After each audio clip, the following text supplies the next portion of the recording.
Hello, everyone, and welcome to another episode of RPGs with Paddy. I'm Paddy. Today, we're going to be continuing my series of reviews on Sacraments of Evil, a collection of 6 scenarios for Cthulhu by Gaslight. Today, we'll be looking at the titular Sacraments of Evil.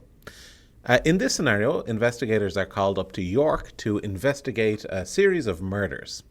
The authorities are loath for another Jack the Ripper-style serial killer, and they certainly want to quell the rumours going around that this has something supernatural to it. So that's the setup. Players, that's all you get to know for now. But if you like the sound of it, you can send your keepers this way. If you've already played through the game or you're considering running it, let's go ahead and learn more. But I have to warn you, this scenario deals with some pretty dark material. If you and your group are okay with that, no problem. If you want to avoid it, I will give some suggestions at the end how you can change the scenario, but you might just want to give this a miss. There is, of course, a lot of murder in it, but it also involves murder and SA of young children as well. It's not super graphic about this, but if that topic is upsetting for you or your group, you might want to avoid it. Anyway, that is your content warning, and here comes the spoiler warning. So this scenario is based on the malign influence that a Loiger can have. Now, there are a few things to note here. There are 2 distinct Loiger in the Cthulhu mythos. One is a race of ethereal creatures, and the other one is one half of the twin monstrosity Jar and Loiger. This scenario focuses on the race of Loiger, but only one member of the race. If you want to read up on the mythos surrounding this in advance of running the scenario, you should check out The Return of the Loiger by Colin Wilson. It's a short story contained in this anthology called Tales of the Cthulhu Mythos. Although the title says Return of the Loiger, it's really the first story about the race of Loiger.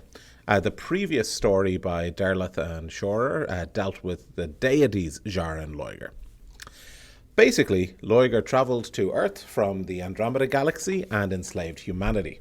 Over time, their power and their motivation waned, and they kind of receded into the earth and into the sea. In various pockets of the earth, notably Wales, Rhode Island, and Iraq, they can still exert a significant amount of influence in those areas, and those areas have above average rates of gruesome and horrific crimes. The locals seem not to notice the higher than average levels of gruesome crimes anyway, though. Loiger have no physical form in their natural state, but they can take the form of giant reptiles, which has earned them some mention in history as dragon kings. This scenario deals with just one Loiger called Gnactex, which someone online titled as Gnactex the Unpronounceable. Gnactex, and I'm sorry for however that's supposed to be pronounced, Gnactex was in some limestone quarry, which was then extracted and carved into a statue for the local cathedral. Now that the Loiger has been woken from its slumber, it is exerting its malevolent will upon the area, and on 2 people in particular. The first person is Edwin Bristol. So he's originally from a high-class family. He was studying to be a doctor, but he decided to quit his studies. Soon after that, his father killed himself and his family fell into financial ruin. He did manage to get a job working as a member of the clergy in York Minster, and Gnactex has convinced Bristol that Gnactex, the Loiger, is speaking for Jesus, because it is a statue of Jesus after all. And through this, it earns Bristol's trust. Gnactex requires sacrifices and convinces Bristol to help with the ritual of this.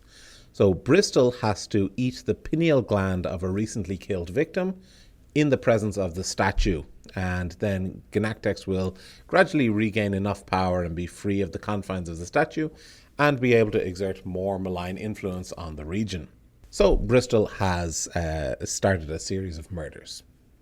Gnactex has also exerted his will on Malcolm Sedney, who is a poor, lowly drayman.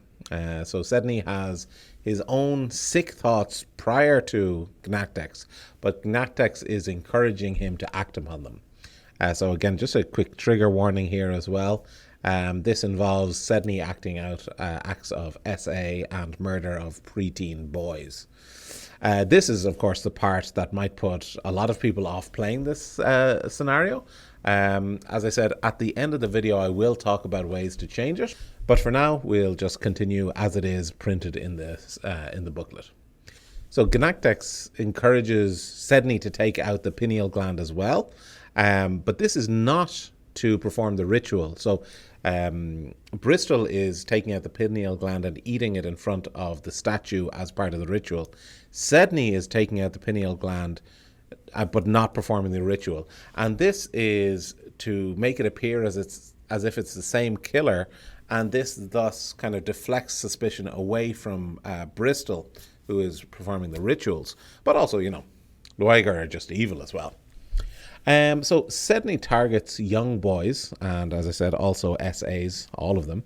He's also very rough, and the removal of the pineal gland is not as smooth. It's pretty brutal and messy all the time. Bristol, on the other hand, I think all of his murders are women, and he doesn't SA them, and he has a steady hand because of his doctoral education to remove the pineal gland pretty cleanly. So those are kind of noticeable differences that as the murders pile up, you'll start to see, your players should start to see that there are two distinct killers there as well. So now let's bring in the players into this scenario. They will get a letter inviting them to meet with the Dean of York in light of a recent string of murders. At this stage, there have already been 3 murders. The first 2 by Bristol, and he performed the rituals, and the third one has been by Sedney. The players will go to the cathedral, York Minster, and have a meeting with the Dean there, Dean Elijah Graydon, and his personal assistant and secretary, Edwin Bristol, one of the murderers. The police are working on it, but there have been some nonsense rumours about some supernatural element at foot. So the Dean, as part of the clergy as well, he wants to stomp down any of this talk of supernatural or Satan or anything like that. So he has brought in this group of investigators to prove that this is all just the doing of men and that there's nothing supernatural about it, to kind of allay the fears of the public. So you can talk about this, you can ask for more details. If you ask for more details, Bristol will kind of step in and give a brief overview of the murders.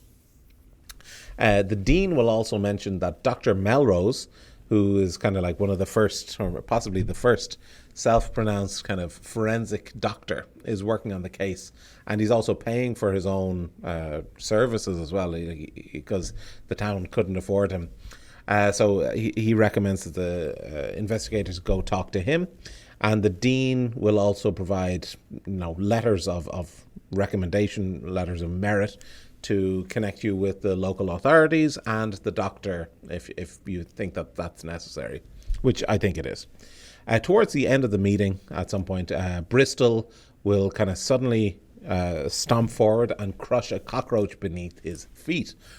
So this is just a small detail, but you can it seems kind of throwaway detail, but it will come up a little bit later and help give a little bit of breadcrumbs to your investigators to solve the mystery.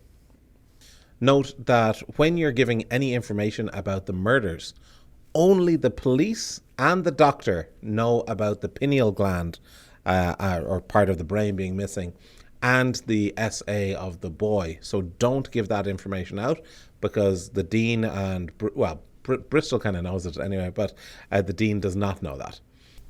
So at some point before, during, or after the meeting, I recommend during, the Dean or Bristol should give them kind of a guided tour of the cathedral. This is a really good idea because it fits in nicely without drawing too much attention to the fact that you're introducing the cathedral. There's a few notable things that will come up later. But the things that you should point out are that the chapter house is under repair. The previous statue of Jesus Christ was destroyed beyond repair, a few months ago, or in the past anyway, before all the events here, and it's been replaced with a beautiful new one. And that's where the Loiger is anyway. And finally, the important thing is the players can spot a few barrels, and if they ask what's in there, it was some acid that was once thought you could put it on the statues to kind of remove all the grime and maybe a build-up of anything, that wasn't limestone anywhere, that wasn't part of the statue, to kind of clean them. But it actually just ended up destroying the statues even more so. But so those are the key pieces of information that you want to work in subtly as well. So while the Dean and Bristol are giving you information about the murders and why you're here, maybe they bring you on kind of like a guided tour around the cathedral, and just spliced in between these bits of information about the murders kind of point out parts of the cathedral like they're boasting. And the scenario has plenty of information about the cathedral that you can draw from there. So that's the setup. The scenario gives the suggested dates for the next several murders, but you can really change them depending on how your game is going. Once Connectex has gained the magic from about 5 or 6 victims, and remember, this is only from Bristol, the Sydney ones don't count, then it will be able to take its own free form and be free of the statue. However, you can easily just change the number up or down from 5 or 6 as you see fit, and you can change the dates around too. You want to kind of start off maybe with leaving a little bit longer dates so that the investigators have a little bit more time to investigate between. And then towards the end, when most of the investigation is probably done, you can ramp it up, have them a little bit closer to each other. But probably within the next few days, you can have them around present for one of the murders. So at the start of the adventure, the counter for Bristol is already at 2. But here are the core details and the dates of the murders. There is more detail in the scenario, which gives more flavor to it, but these are all the key points that you need to know. So, 21st of July, Bristol kills a middle-aged flower peddler, and her brain was cut into sections. 29th of July, Bristol again kills an elderly woman, and part of her brain was missing. Dr. Melrose tells the police, but this was kept from the public. August 3rd, Sydney kills and essays a young boy. His head was crushed and apparently even bitten. So those are the 3 murders that have already happened. The following murders take place during the course of the investigation, so you can really change the dates and the details as much as you like.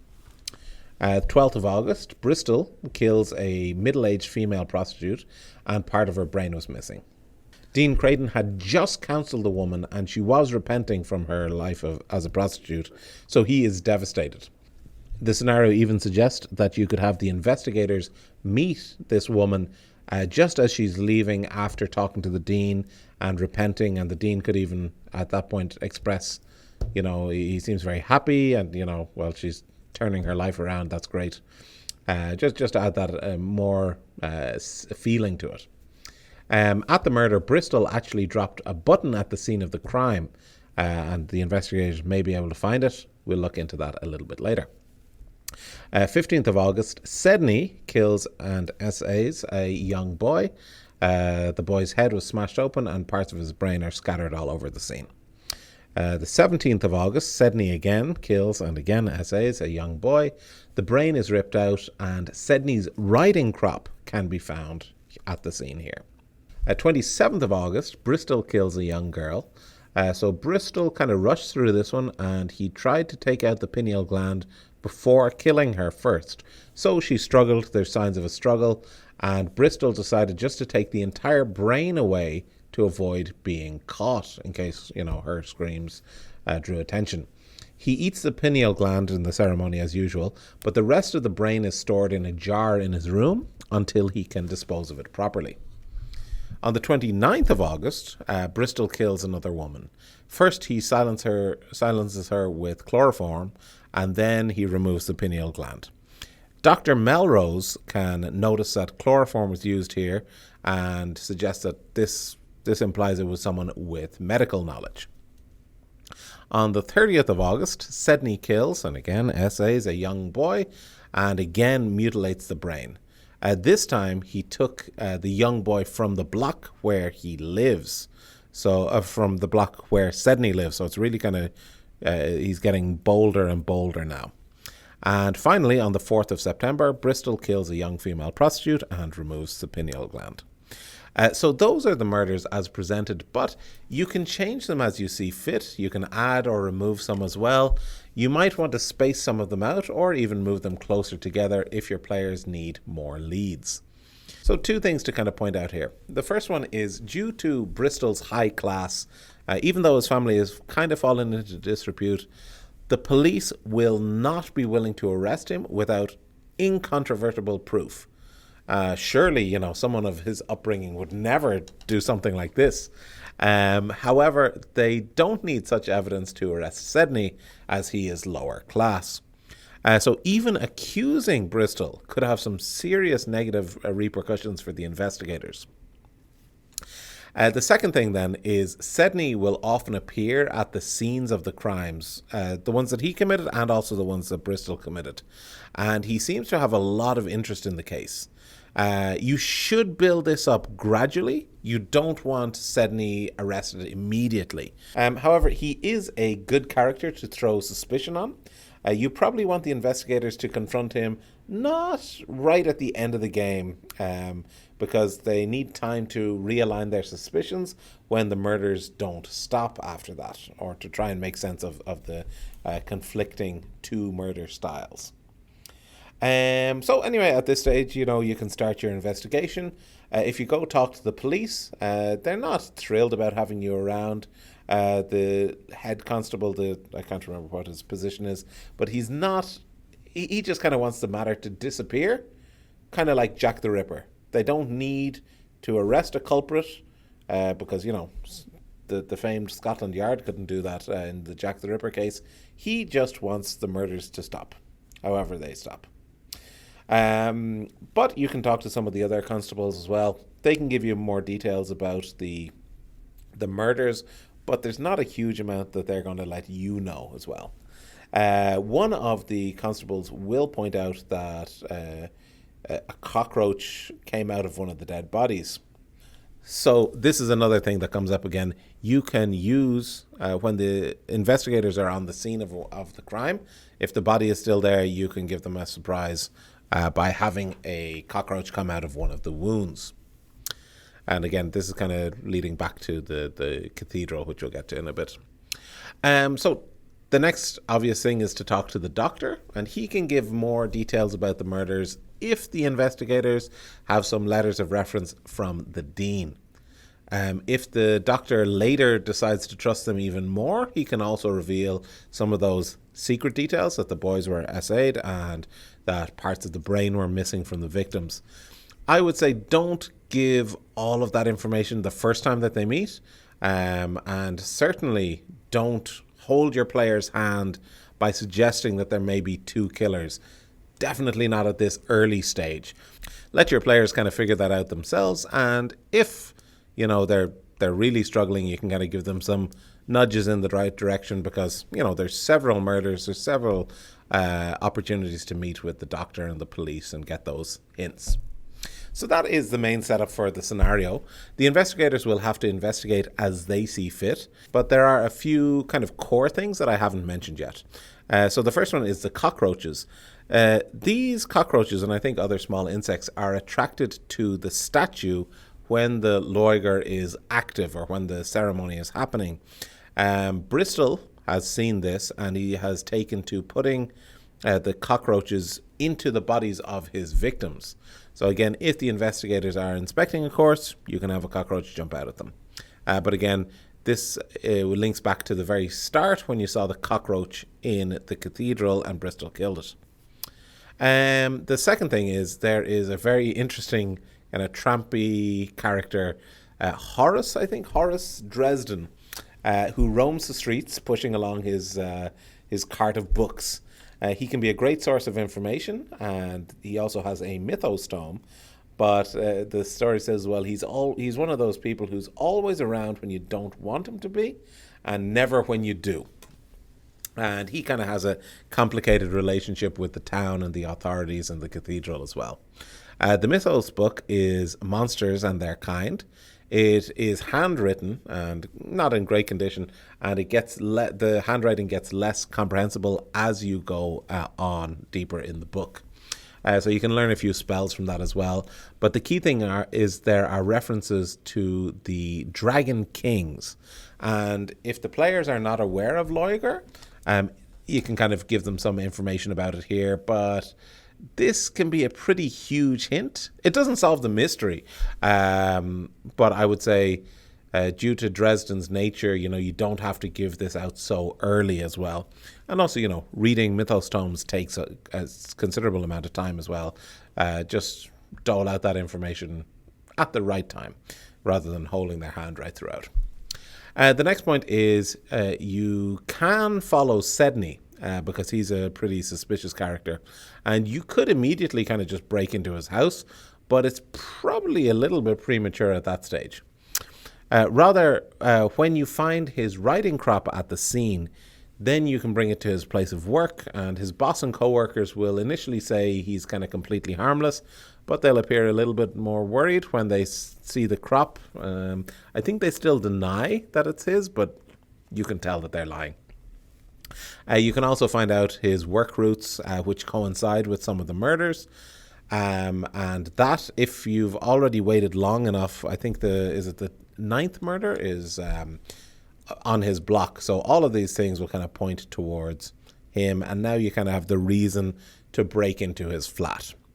When you do, the whole place smells absolutely awful. Not from the murders, just it's a very low class place, and there's a lot of tanning, not tanning rooms, but tanners around as well. So the awful smell there. But within the apartment, you can find missing pieces of the boy's brains. So this is clear evidence. This is going to get him locked up. He's the culprit. But if Sedney returns while you're there, he will just try all out to kill the investigators. So you might end up killing him, but you've got the evidence that proves it was him. So him dying is not. You're not going to get in much trouble for that. The last major point that we haven't talked about is the button. So if you find the button at the murder scene, the 4th murder scene, I think, so the first one when you're present, when the investigators are present, there's several options given here, like detailed in the scenario. If you show it to the police, it's just collected as evidence and it eventually just disappears. It makes it back to Bristol secretly. But an investigator can make a sketch of it, so you might be able to ask around about that. If you take it to the dean, he recognizes it as Bristol's, as from Bristol's waistcoat, but he won't say that. He'll say he never saw it. And the next day, he can't handle that it might be his assistant, because I think they might even be a distant relatives. But the next day, he'll call up the investigators, ask for a report on how the investigation is going, and then he'll decide, seemingly based on that he's wasted their time. He dismisses them from their duties and sends them off home. If the investigators fail to leave, the authorities and the locals will become very unhelpful and gradually aggressive towards them, because obviously it's a cathedral town, the church is very powerful, you don't want to cross them. The final option presented is if you bring the button to Bristol himself, he pretends not to recognize it, but he will stop at nothing to get it back. And this includes choosing the investigator who has it will be his next target for the murder. Now, the scenario also gives you some extra things to kind of push the scenario along when and if your investigators kind of get bogged down. So there are 3 dream sequences available, and it's again if and when the keeper chooses, and you don't need all of them as well. Probably the 3rd one is the most kind of pointing out the ideas of the Loiger as well. The first dream is kind of just unsettling. Basically, you find the body of a woman, and a hunchback kind of turns into a swarm of cockroaches. Again, just emphasizing the cockroaches. Obviously, there's more detail than that in the scenario, but that's kind of the key thing. The second dream, it says it should be played as real, i.e., like not a dream, for as long as possible. But basically, the investigators will eat a meat pie, but then it turns into hot sand in their mouth. All the people in the square around them, they've frozen, the skin starts to come off, kind of revealing, limestone skeletons beneath. And this is hinting at the statue. And then their bones also crumble to dust. There's a little bit more here that kind of points towards the cathedral, and there's a message from the Loiger about the Dragon Kings, but that's kind of it. And again, a lot more clear detail in the scenario. The third dream is the longest, so the investigators will all find themselves in the cathedral, and the cathedral's inside walls will be just flowing with streams of cockroaches. The floor is covered in blood. And in the center of the cathedral, there's this huge ash tree with an eagle on top of it. The eagle starts talking about Dragon Kings, and then the tree explodes into splinters, large splinters that are coming towards you. And you can be hit by multiple of them. So the investigators have to try to dodge this. But if they get hit and they get knocked unconscious by losing enough hit points, then basically they're safe for now. They'll wake up and their injuries will be fine. That's probably the best outcome. The others who either dodged or didn't get knocked out by their wounds will see the eagle kind of takes a dragon form, and it exerts this huge amount of pressure inside of their brains, inside of their heads, which causes them to have to take a constitution roll. Succeeding in the constitution roll will wake you up with a little bit of a loss of sanity. But failing the con roll means that you're stuck there for now, for a little bit, and you're trying to run away from the dragon across kind of this dreamscape. There are a variety of different checks here as you are running away, as you're chased up a staircase in the cathedral, which is a hint at later as well. But eventually, whatever you do, everyone will die in the dream and then wake up. But the idea is the longer you're in the dream, so kind of the more successful you are with the rolls, the worse off you're likely to be upon waking. So the dream really clearly points them towards Dragon Kings, if they haven't encountered this before. And research can be done in the local museum. There's a little bit of detail there as well. Or in the Mythos Tome from Dresden. And the dream again also really points towards the cathedral. So with all of this information doled out as you see fit, there is a high chance that the investigators have already dealt with Sedney and are suspicious of Bristol. So the button, the cathedral connection, the brain in the jar is a pretty smoking gun as well. However, his position in the community, his high class kind of protect him quite well. So it's suggested that the best thing to do if you don't have hard evidence is to start following him.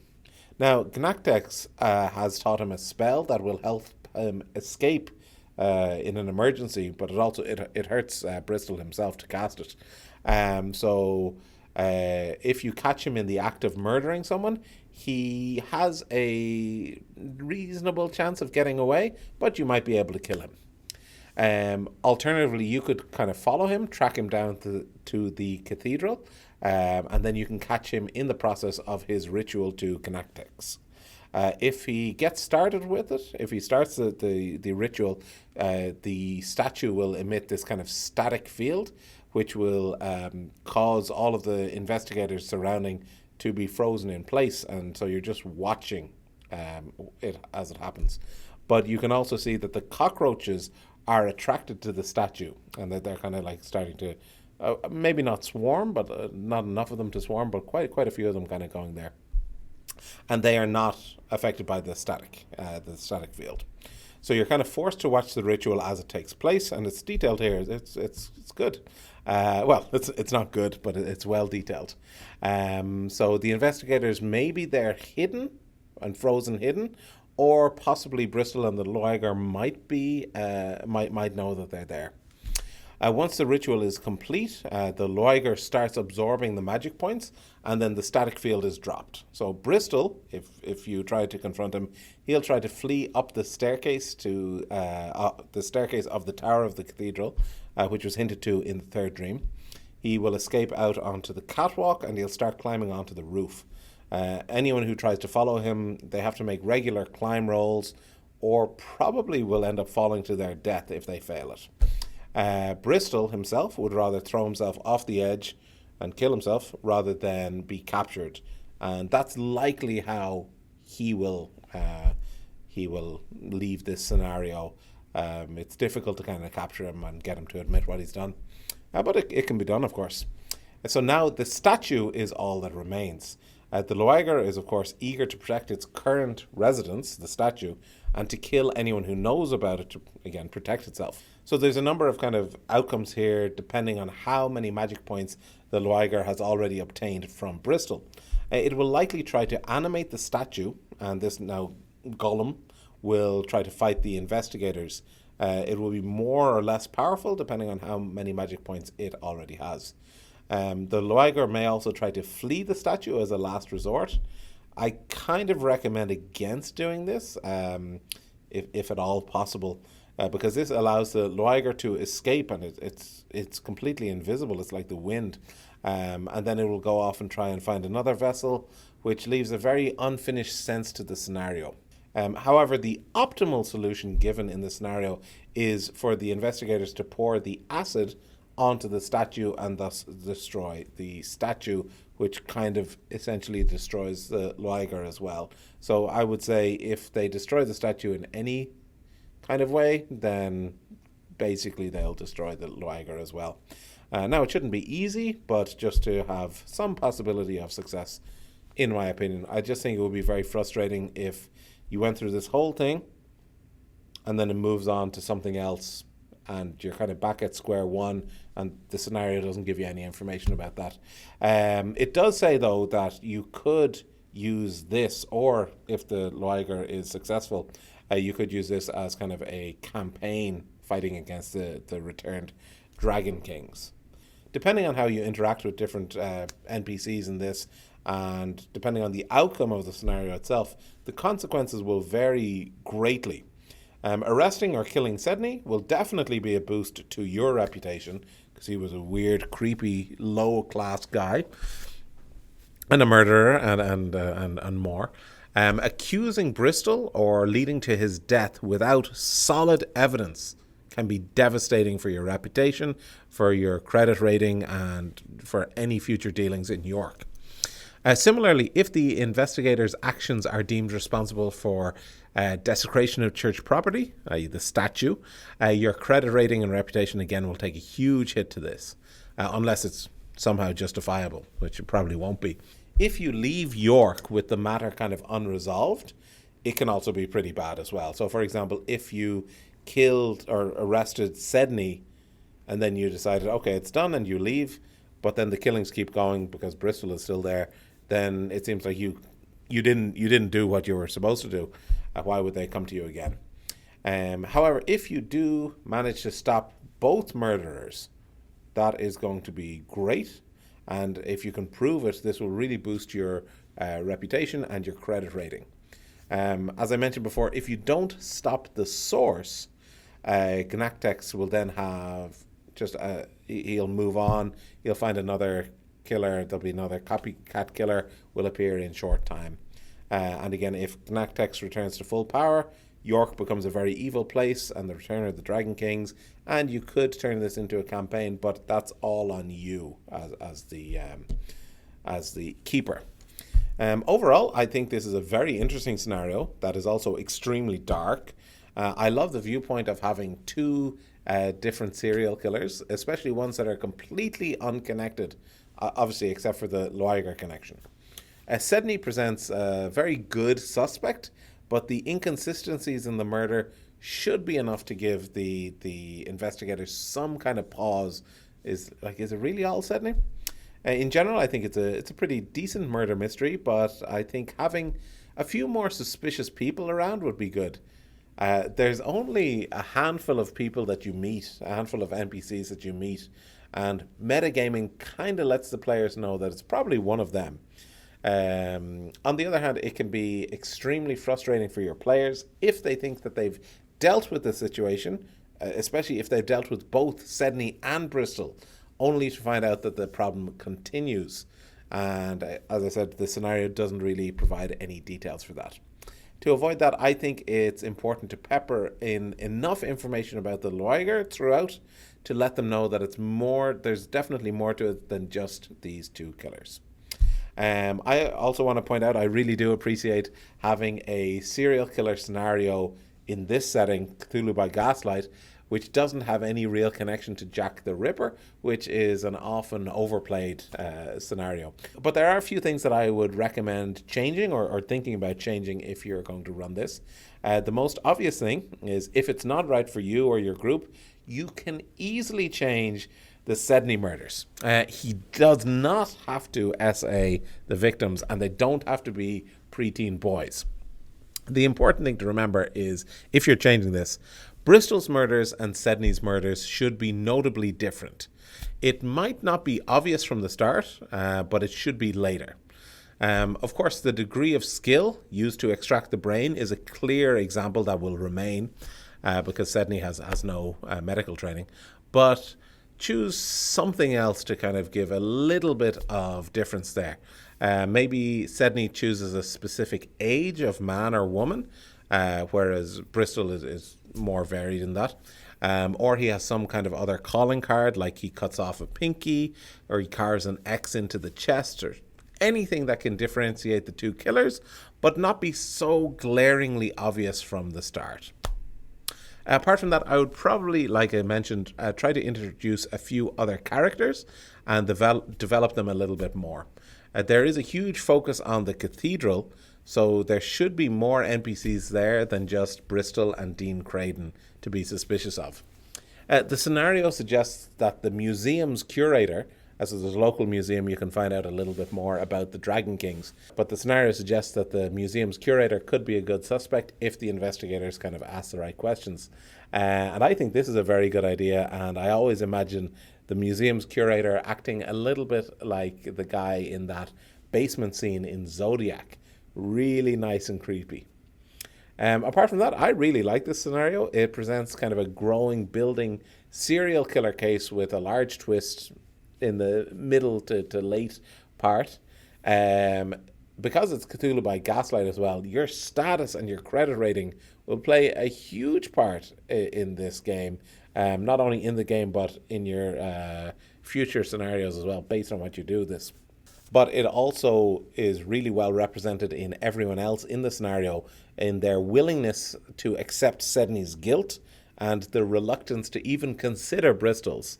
So yeah, I think that's a good thing that makes it specifically Cthulhu by Gaslight. As I mentioned before, the subject matter is pretty heavy, especially with Sedney, so just make sure that you and your players are okay with a game this dark, or make the necessary changes that I talked about there as well. This will take a little bit of, quite a bit of work on the part of the keeper, just to make sure that the right beats are hit at the right time to suit your group. You don't want to spell anything out for them by giving them too many hints too quickly, but you also want to lay down the trail in a way that they feel they can investigate and are not totally lost. At the very start of the scenario, it points out that help and hindrance from the police should not be overlooked in this adventure. So do use that in the way that best suits your group and their specific playthrough of the game. So yes, I recommend this as a great scenario for Cthulhu by Gaslight, and you should definitely give it a go if you like the sound of it. This scenario is also well researched and gives you a lot of information about York and the cathedral, so you can really build that up as a real place. Obviously, it's a real place. All right, so that is going to do it for today. So take it easy, everyone, and I will see you next time. Bye.